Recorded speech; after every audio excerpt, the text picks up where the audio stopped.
What's up, everyone? Back for another beer review, and today I'll be reviewing a beer from the Firestone Walker Brewing Company, and they're out of Paso Robles, California, and this is their Coconut Merlin. So this is a milk stout that is brewed with toasted coconut, comes in at 5.5% alcohol by volume, 23 IBUs, and at the time of review, this can is approximately 7 weeks old. So you guys know I like Firestone Walker quite a bit. From their, barrel aged series, Sukaba, Parabola, their anniversary beers, to even, some of their canned and smaller bottle offerings like Velvet Merlin. And their Double Jack is one of my favorite. And I believe that is coming back soon, or already has come back. So shout out to Paul over at PA Brew News, good friend of mine and fellow beer tuber, one of his favorite double IPs of all time. If that shows up my area fresh, I am reviewing it because I love that beer. But when it comes to their whole Merlin series, they have a bunch of different takes on it. I reviewed their Nitro Merlin last year, which was a nitro version of their regular Velvet Merlin. And they also do the Velvet Merkin, which is the barrel-aged variant. And when I saw this one, I was like, okay, look, I'm a coconut fiend. You guys know this, and I have to try it, and here we are. So my buddy Todd actually said this was quite tasty, and I'm hoping it is because, well, it's a coconut milk stout. It should be. Anyway, let's crack this open, get it into glass, down the fridge for about a half an hour. We should be good. Hashtag proper glassware. And here we go. So yeah, it's pouring out like a 5.5% milk stout, more of like a straight brown color. When I say that, in the glass, of course, it's going to look, pitch black on camera, but in person, I can tell you right now, this is a darker brown color, has about a finger of this really nice light brown head, really creamy looking. Yeah, it looks proper for a 5.5% milk stout with coconut, toasted coconut. It does.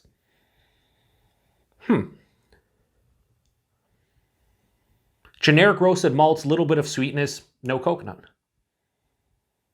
I'm getting a little bit of a metallic vibe. I can't remember if I said that in the Nitro Merlin review, but when it comes to milk stouts in general, I said this in the Steep Drop from Boulevard review that I did.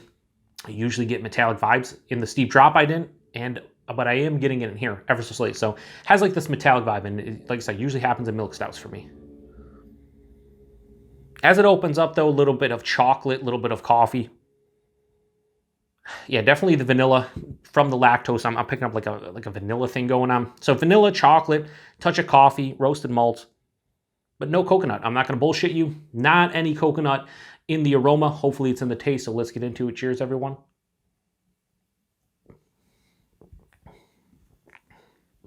There's a toasted coconut, and it's nice too. It's not. Here's the thing. I love coconut, but a lot of times when you use it in a beer and it's like the only adjunct that's in the beer, sometimes it can be overbearing, even if you love coconut. I don't want this to just be like all the coconut in the world. I want it to accentuate the base beer. And that's what I think this beer is doing for me.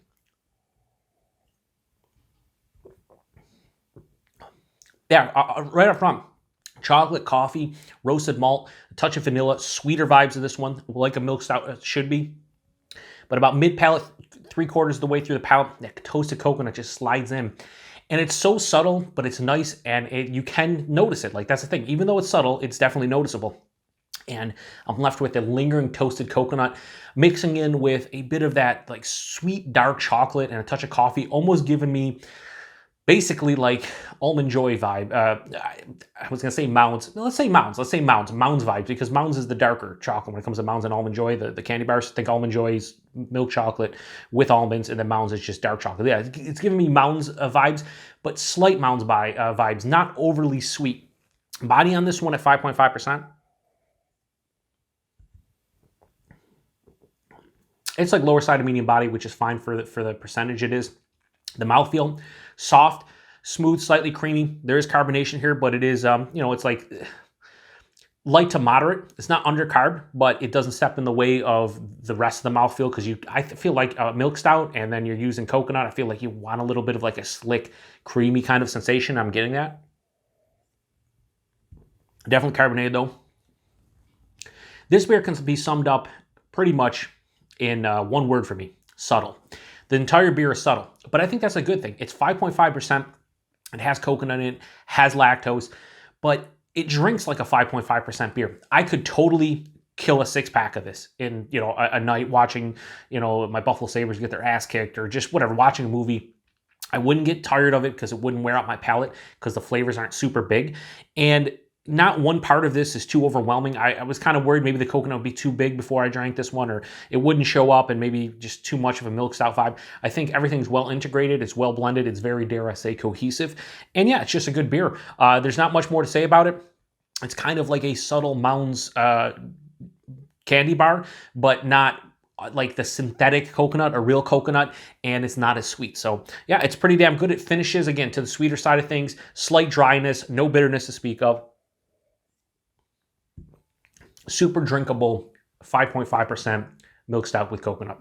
That's about all I can say about it. So we're going to give Coconut Merlin from Firestone Walker a high 4 out of 5. I'm going to go 4.05 out of 5. I think it deserves a higher 4. To get in the 4.25 range, I want a little bit more of a coconut vibe to it. I want the flavors to be a little bit more in your face. Like I said, they don't have to be crazy, but this is subtle, this is nuanced, this is very minute. The overall character of the beer is just subtle in general. So I'd like to see a little bit more flavors here to get in like a 4.25, but 4.05 out of 5 is a very good rating for this one. Another good beer within the Merlin series, and yeah, I enjoy it. So price and availability, I want to say the price point on this one was like around $2 a can. I'd say a 6-pack of this is probably $11, $12. And availability, we get Firestone Walker here in New York State, and specifically the Western New York area. I don't know what the rest of Firestone Walker's availability. I know a lot of different states get them, but if you do get Firestone Walker products, you probably should see this one because it is, you know, part of their canning release and like their smaller bottles and whatnot. So it isn't the big, crazy barrel-aged beers they release. It's just, I don't want to say this is year-round, but I think this is a seasonal or especially offering. So you should see this if you see Firestone Walker. So yeah, 5.5%, really can't taste the alcohol. Drinks quite easy. So yeah, pretty good beer overall. 4.05 out of 5. Coconut Merlin from Firestone Walker. If you've had this one before, let me know what you think about it. Appreciate everybody stopping by. To the next one, cheers.